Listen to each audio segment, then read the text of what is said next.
Hello guys, আজকে আমি নতুন ভিডিও নিয়ে আসছি। হ্যাপি হোলি। হোলির জন্যে আজ 2025, ওই জন্য হোলির জন্য আজ নতুন ভিডিও। আমার হাতে দেখছেন যে কোয়াশ ফল আছে। এই কোয়াশটা পেঁপে জাতীয় ফল, কিন্তু এটা বিদেশি ফল, ঠিক আছে। এইটা দিয়ে আজকে কাতলা মাছের ঝোল রান্না করা হবে। তার জন্য আপনাদেরকে দেখাবো রান্নাটা হয়ে যাওয়ার পর। তার জন্য একটু ওয়েট করতে হবে আর একটু ধৈর্য ধরতে হবে। আপনারা একটু ওয়েট করুন। রান্না হয়ে গেলে রান্নার সময় আমি ঠিক আবার ফিরে আসব। ওকে, তার জন্য একটু ধৈর্য ধরুন। এই যে দেখছেন কাতলা মাছ কাটা আছে।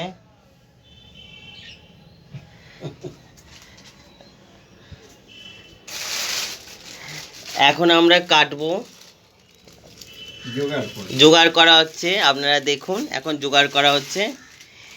এই যে ইনি রান্না করবে, আপনারা একটু লাইক করবেন, প্রচুর পরিমাণে শেয়ার করবেন।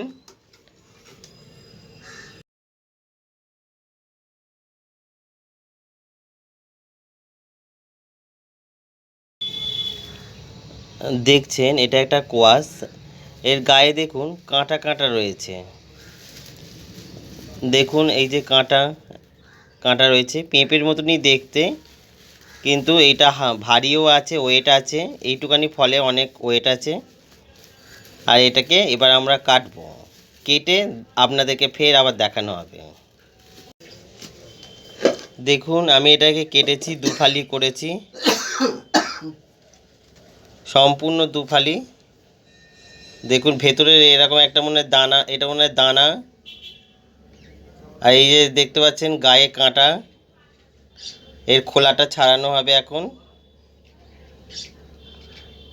আর এই যে আমার দাদু দেখুন আদা ছাড়াচ্ছে এখন।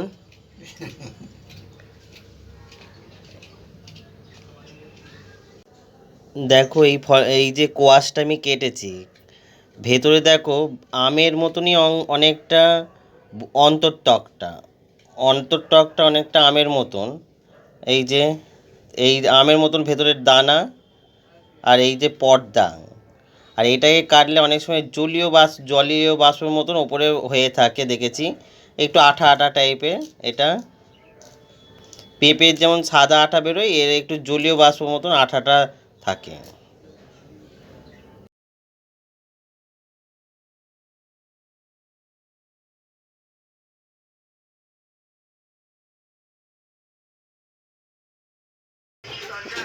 হ্যালো গাইস, এখন আমরা খাবারের থালায় চলে এসেছি। এই যে আপনারা দেখছেন কোয়াশের আর কাতলা মাছের যে তরকারিটা, এই যে এখন আমি খাবো। এই যে দাদু খাচ্ছে। দাদু কেমন হয়েছে? সুন্দর হয়েছে। দাদু বলছে সুন্দর হয়েছে। আমি খাইনি। খাসনি না খেয়ে, এ বলছে খাইনি না খেয়ে। দেখুন এ থালা ফাঁকা হয়ে গেছে। এখন আমরা স্কোয়াশ, এই এখন আমি খাবো। এবার আমি টেস্ট করব, ঠিক আছে।